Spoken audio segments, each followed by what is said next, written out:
Ooh. What's up, everybody? It's the Alex Leak and Friends NBA podcast back for another week. I'm your host, Alex Leak. We got Dustin on the show as always. Good to have you, Dustin. Yeah, hey, thanks for having me another week, bro.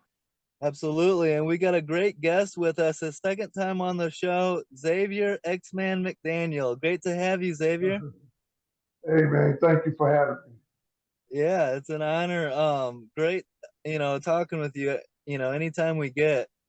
Um, So, last night in the NBA, LeBron James passes Kareem Abdul-Jabbar for the all-time points scored in NBA history.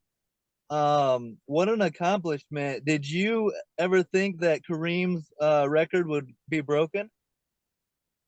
Uh, Probably not. I mean, we thought Karl Malone had an opportunity to do it, uh, and he didn't do it. But it's a record, man.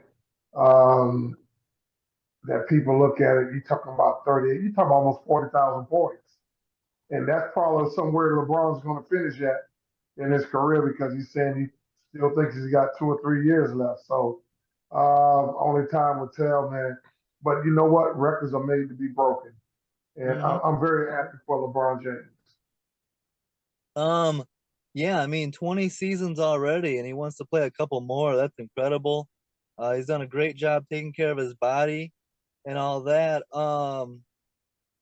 You faced Kareem in your career. You played against Kareem. You played against him in the playoffs twice with the Sonics. Uh, What was for kids that don't know and kids that didn't grow up watching Kareem?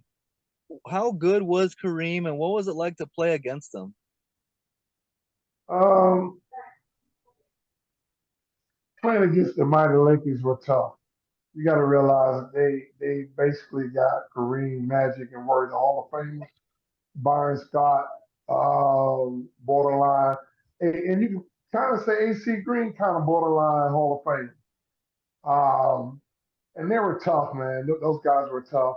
No matter what we did, I remember we played them. I think that was in the '89. I think it was game four. We're about to get swept again, and I mean we are blocking shots and we're dunking. I mean, Derek McQueen dunked on Orlando Woolridge, so nasty. I mean, we up something like 48 to 25. I mean, we just whipped them. The game was tied at halftime. I walked in the locker room and said, "What happened?" Good night, Max. Please. So, uh, the kids they get ready to go to bed. You know, we in the It's all same good. time zone. So, all right, good night, buddy. All right, all right. But yeah. So it's always tough, man. You play those guys back then. We played them 6 times. Then we had to meet them 2 more times in about 5 or 6 years with the Sonics, 87, 89. Man, they were just tough. Kareem got the most unstoppable shot in basketball, which was the sky hook. And just Mhm. unbelievable, man, playing Yeah. against those guys. Yeah, you even dropped 42 and 10 in a playoff game and came up 1 point Yeah, short. I mean, that Showtime Lakers was incredible, huh? yeah, it was tough, man. I remember that game. I mean, wow. You're talking about almost, what, 35 years ago, something like that. I Yeah. mean, 1987, like 35 years, something like that. 85, 90, 87, 88, 2007. That's 37 years ago, man. And I'd never forget that. I was like, Nate, hey, call us play. We had a play called Hawk Powers, a Hawk set. Dale Ellis comes off, and he sets a cross pick for me. And I was like, if you whip it to me and I'm in the lane, I know I got to dunk it or get fouled. If you think you can't get it to me, give it to me on the box, and we're gonna fucking go home. Mhm. The bigger staff came in the lock, no, no, not in the locker, but in the timeout and said, "No, young fella, we're gonna go with who got us here." And I'm looking at him like, "Who got us?" I thought me, Tom, and Dale, we did this shit together. And call a play for Dale, and Michael Cooper made a hell of a block. Yeah. And I just was livid because I was having one of those games, man, that a Mm-hmm. lot of people don't have. And I did it on what, 27 shots. Yeah. No, 20, no, I think I did, I Like, think I was 20 for 25 that night. yeah. So I didn't take a lot of shots, but I made a lot of them. I think I was 20 for 25. And I think I missed one free throw and made one three-pointer, something like that. Damn. 19. It was some unbelievable night, but those guys were tough. The Lakers was Yeah. tough, man.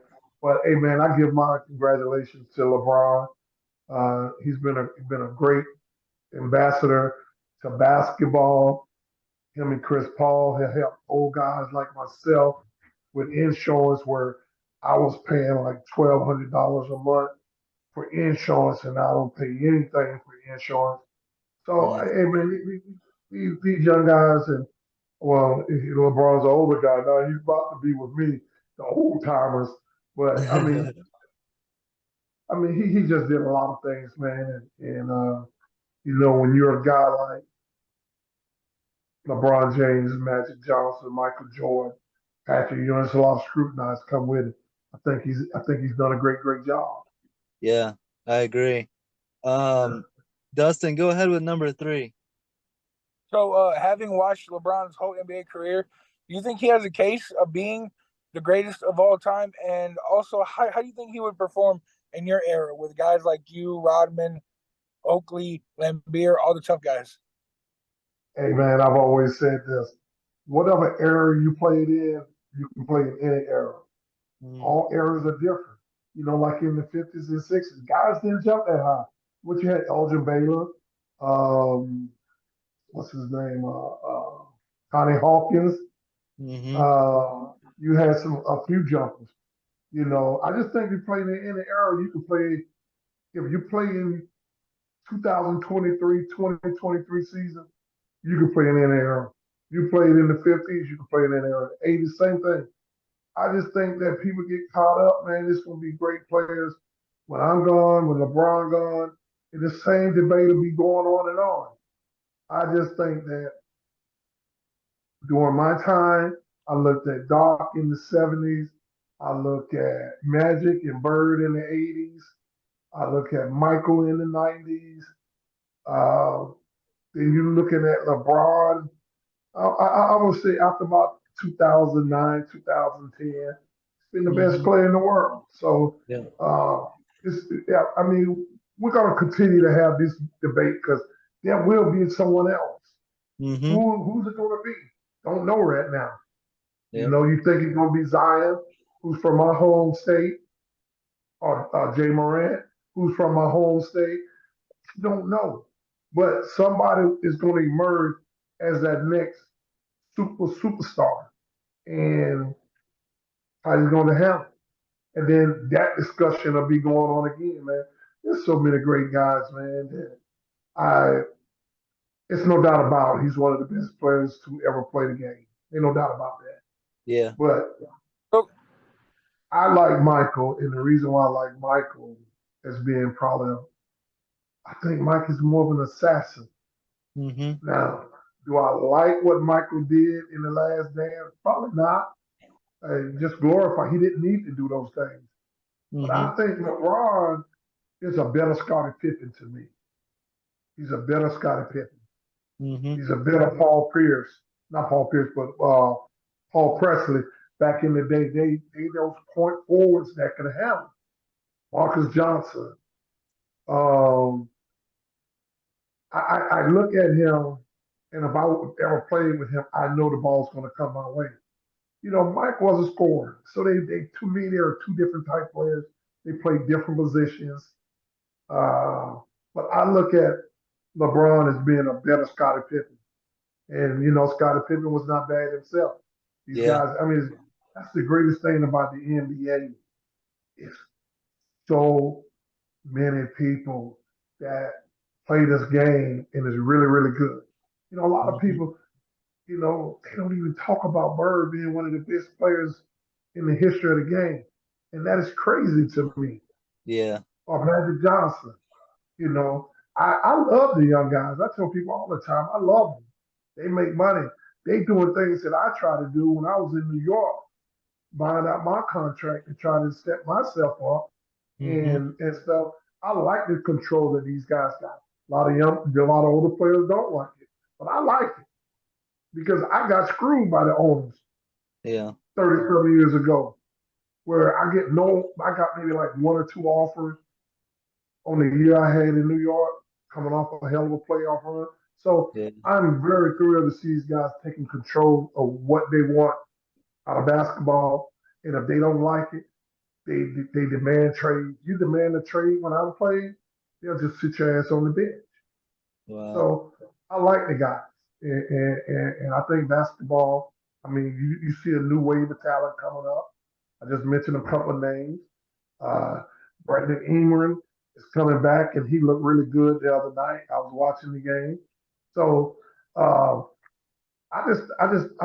man, I just hate when you start talking about great players, man. You know, you got to start with Dr. J. You got to start with David Thompson. I know he had some issues. Walter, I could just keep on going and naming people, man.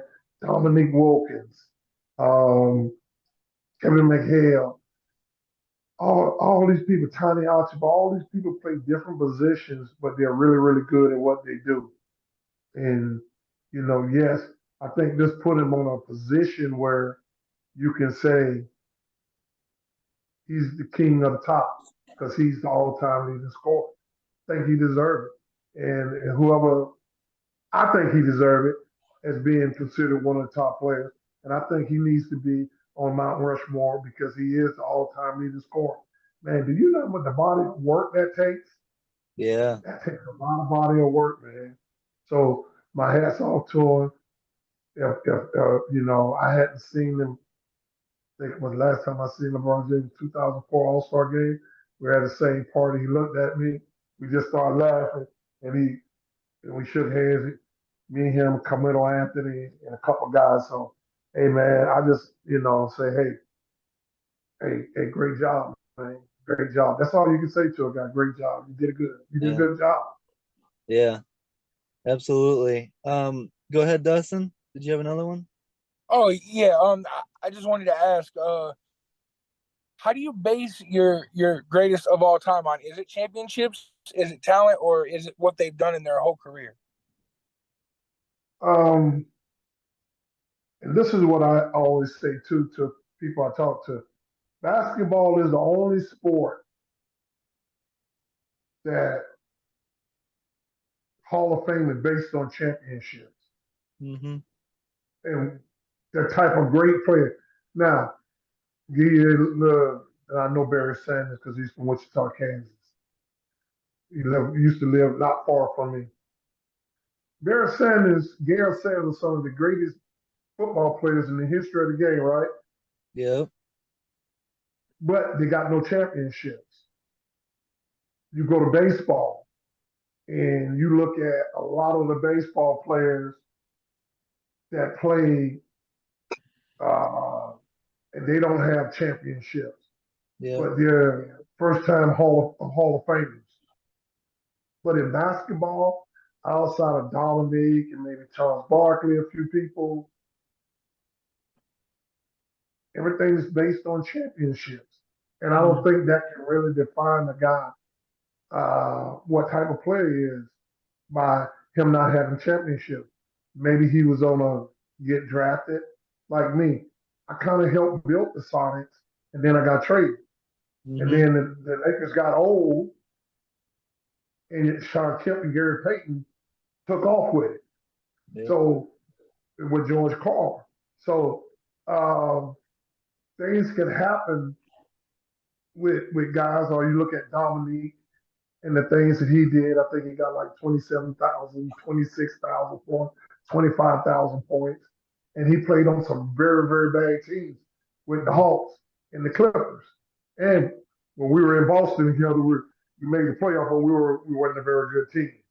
Mm-hmm. So, um, but it does not take the greatness of a Dominique Wilkins, you know, because the guy could flat out play.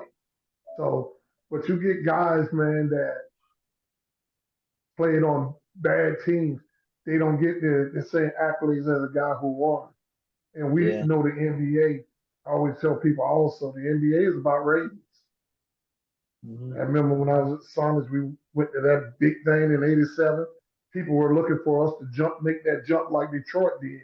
We both lost in '87. Detroit lost to Boston. We lost to the Lakers. Detroit made that jump the next year. We did not make that jump. But and Isaiah and them won 2 titles after that '87 loss, where Isaiah threw the ball over. They learned from it and grew from it and got better. But uh, the NBA is the only sport, man, that I believe that you can be a great player, but you won't be never mentioned with the greatness of the other guys if you don't Hmm. win a championship. I just don't agree with it. Yeah, you make some real good points there.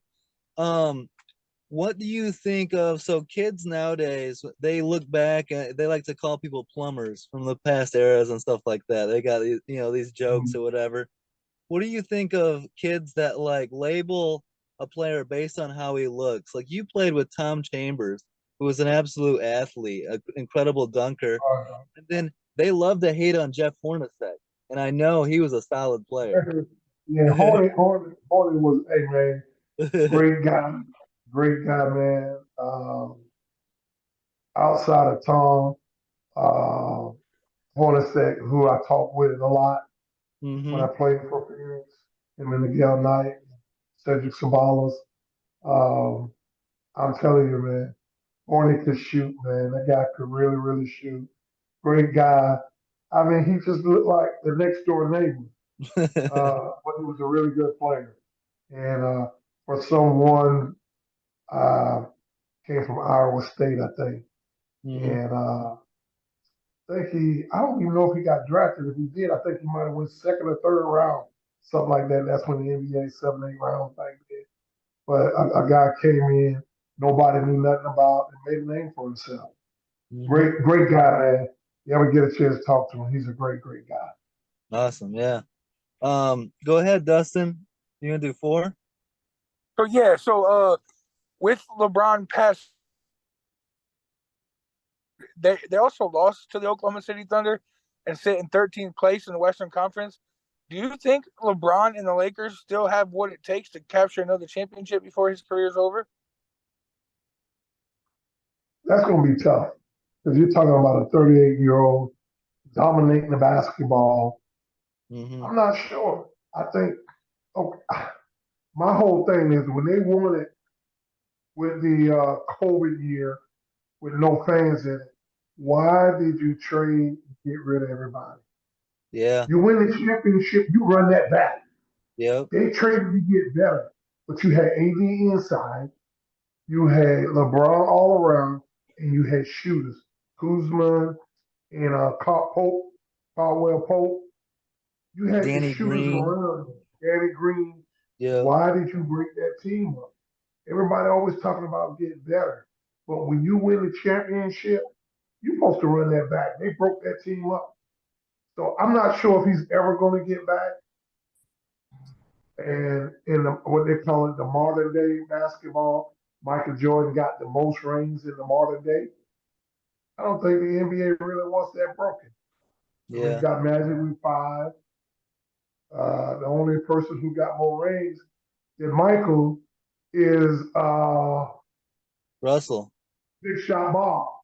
Oh Big yeah, Big Shot Shot Bob got Bob. 7. 7 or 8. He got 9, maybe. I mean, he got a Yeah. lot of rings. He better not ever let me catch him in South Carolina. I'm going to steal one of them from him. I know he'd be in Columbia, South Carolina. His dad lived there or something, I heard. But other than that, man, as an individual in the persona of LeBron James, I'm not sure if the NBA is going to allow that. I just don't know if a 38-year-old can dominate it. I hope he proves me wrong. I would like for them to win another Hmm. because I think he's a fantastic player. But Yeah. only time gonna tell. He wants to play with his son, Bronny, who's Yeah. coming his own. Just made the McDonald's team. Congratulations to him too. Nice. So it's going to be very interesting to see the next 2 to 3 years if he decides to play that long, barring no injuries. But like everybody injuries catch up with us. I mean, hell, I played with a full hamstring my second year in the league, and then when my year 9, year 10, hell, I couldn't even play with a full hamstring. So, Mm. time catches up with everybody. Yep. Dustin, I don't know if you saw this either. This is just breaking, but the Lakers traded Russell Big trade. Westbrook to the Jazz and got D'Angelo Russell back along with Michael Beasley and some others. Do you like that trade? Do you think it's good getting? Do you think the Westbrook LeBron experiment never really worked? Is that Ball question for me? dominant. What's that? I Were you said, at? who were you asking? Oh, I was asking Xavier. Oh, okay. I just think that Russell Westbrook and LeBron are ball dominant. Yeah. And I am very, very, very, very, very, very curious to see how that's going to work out with Luca and Kyrie Yes. because I know it worked with Jalen Brunson, but are you going to take Luca out and then have him to go? But what about when they're both in the lineup at the same time?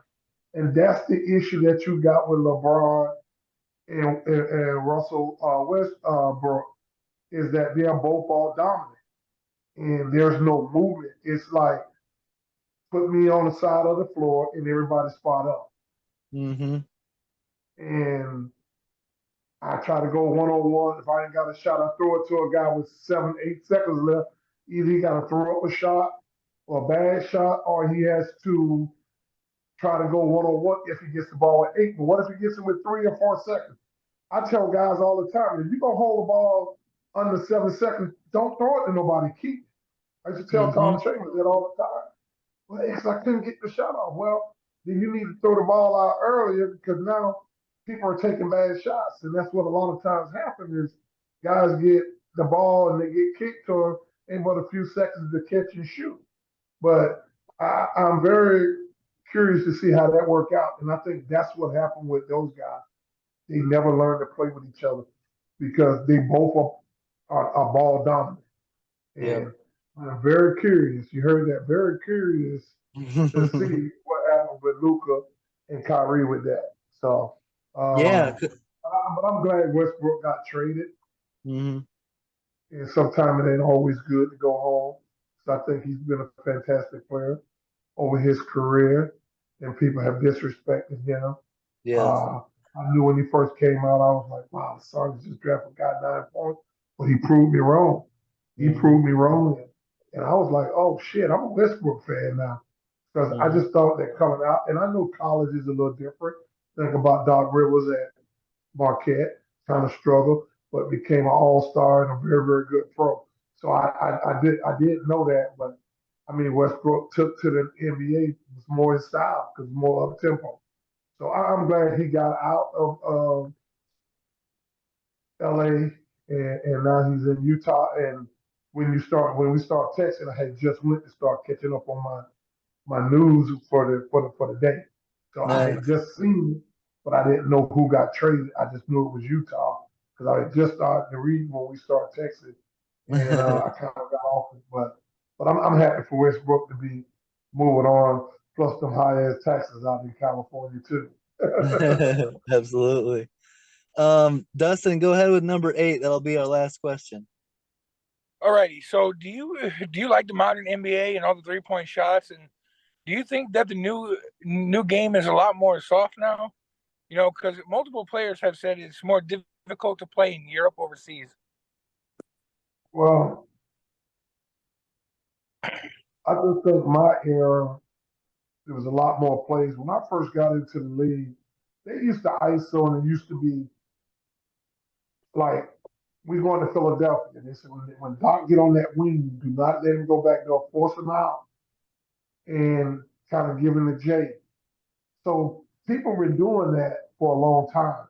It's just Mm-hmm. the fact that back in the day, it was a quick hitter. It wasn't you get the ball. Charles Barkley kind of changed it. You get the ball back, down, back, down, back, down, back, down, back, down. So he get to a level where he wanted to shoot it.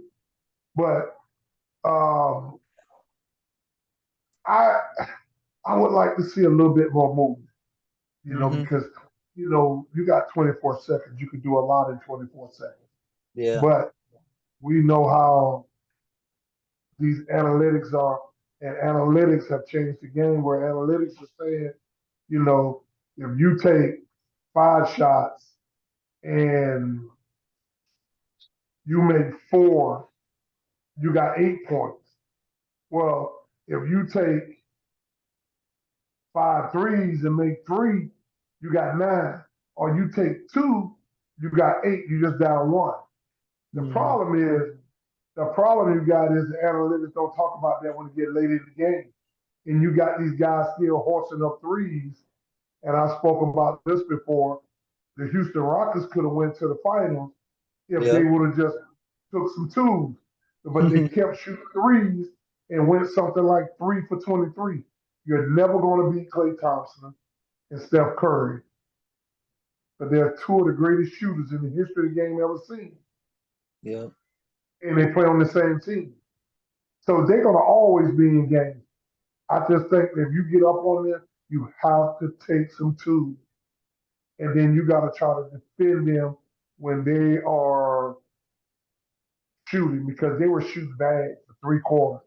And then all of a sudden, the Rockets shoot bad and they just hit 1. Then they hit 2. And then boom, boom, boom. But the Rockets, if they go in, if James Harden go in and get them a layup or throw it up to Patella, I think that's how you pronounce his name. He's with Atlanta now. Patella. Somebody figure out what I'm talking about. But get the 2, and maybe you win that series. So the analytics numbers don't lie, but they don't always tell the truth. So what about in the last 2 minutes? You up 4, and it's 50 seconds left. Do you take the 3 and go up by 7, or you take the 2 and go up by 6? I say you take the 2 and make it a 2 possession series. Now, if they miss, do you take the 3 or you take the 2 again? I say you take the 2. Yeah. And now you make a 2, you up 8. And that's where the analytics got it wrong at. I don't know if they got it wrong or the players have it wrong, but somebody have it wrong. And I don't mind the threes because we had a guy, Dale Ellis. Yeah. And I think, and I seen something where they was talking about the best 5 shooters, and Dale Curry, Steph Curry, Larry Bird, Reggie Miller, Curry, Reggie Miller, Larry Bird. Oh, and Ray Allen. Ray Allen, who's from South Carolina too. Nice. There's no day that Ray Allen can shoot with Dale Ellis. And I don't think there's no day that Reggie Miller can shoot with Dale Ellis. Don't get me wrong. I think they're both are fantastic shooters. But Dale Ellis shoots just like Steph Curry and Dale Curry and Larry Bird. I'd like to see him in this modern era. Yeah.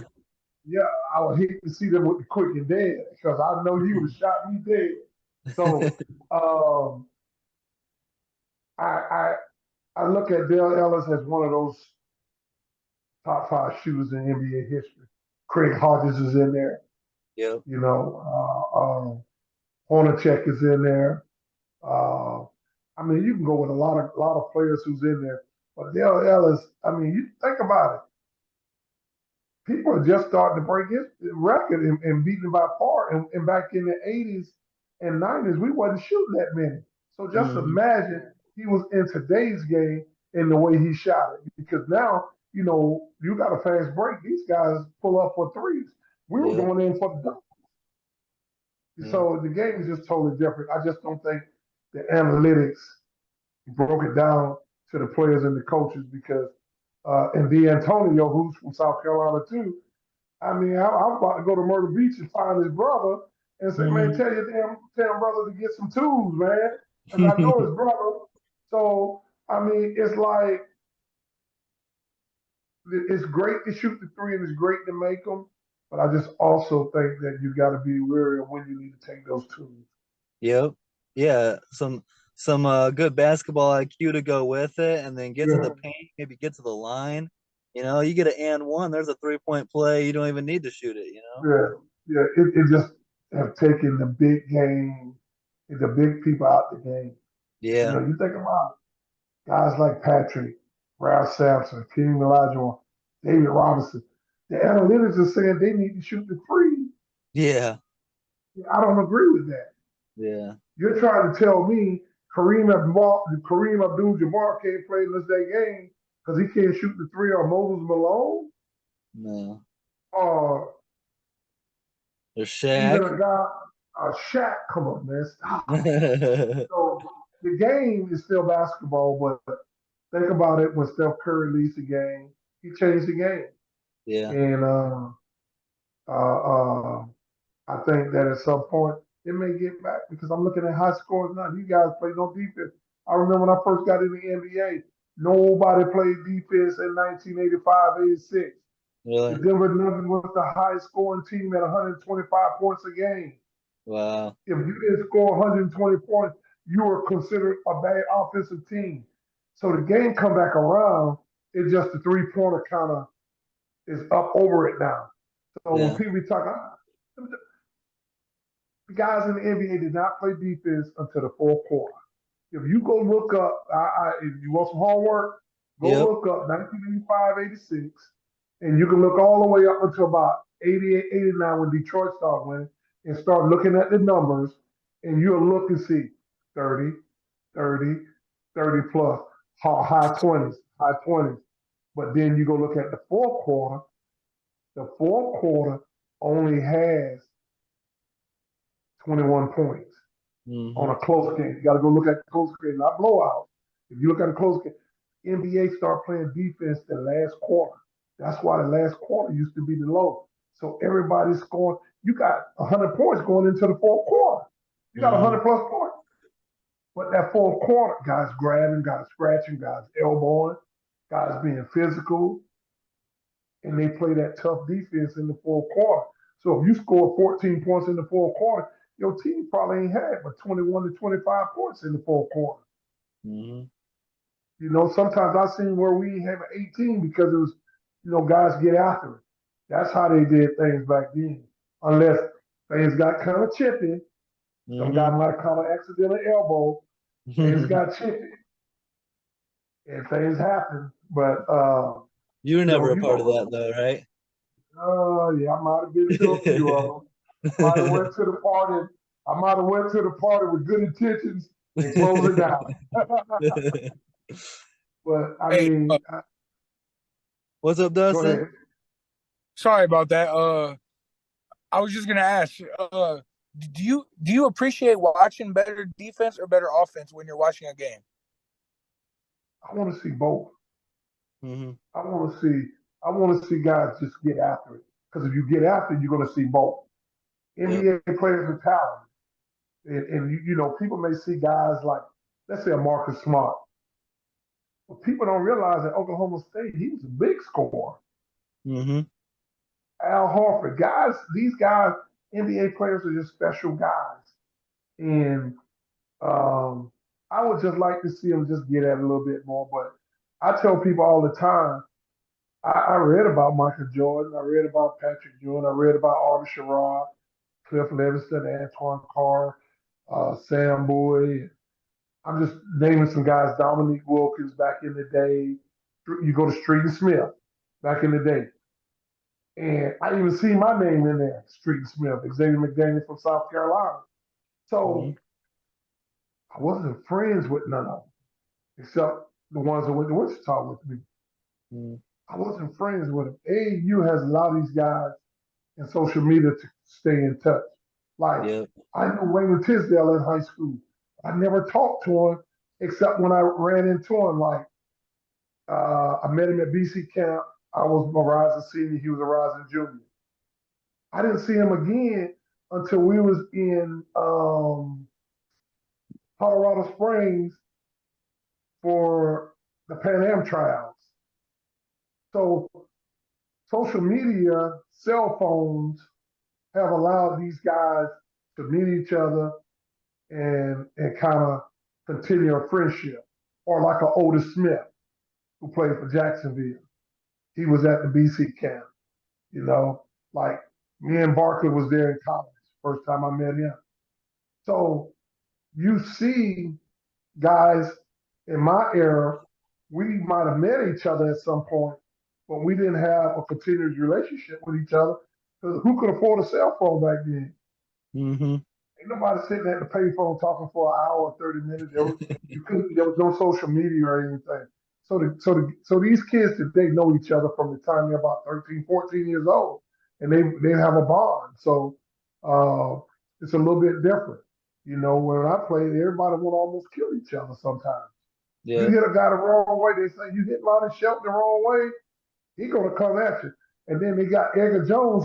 I see him pull his teeth out his mouth one time. So I mean, it was some really, really tough guys, and you know, just times changed. The timing got a little bit better, you know, for basketball players. So uh, I'm still not mad. I tell them all the time I love them. You know, I may not watch basketball like I did when I was a kid because I can always cut the TV on and find a daggone game. You know, when I was growing up, we had to do tape delayed and all this, and you know, when the game was coming on, you made sure you was at home. Now, I'll just catch you another one tomorrow. You know, you can always say that because now the way they got the NBA pass, you can see basketball any day of the week now. Yeah. Yeah. Well, I mean, we appreciate your time. Great stuff as always. And yeah, the social media stuff might have impacted the game a little bit poorly, but we love it because we get to talk to Yeah. guys like you and you know, and we love your Twitter. You know, we're happy that you joined Twitter. You got a great account there. Okay. Yeah, I gotta get on a little bit more, man. I may send a little shout out, you I know, saw to you post a LeBron highlight the highlight. other day. Yeah. Yeah.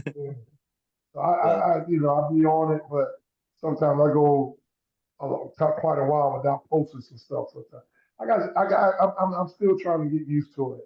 yeah, but we really appreciate it, man. Good stuff as always, All and right, it was great talking with you again.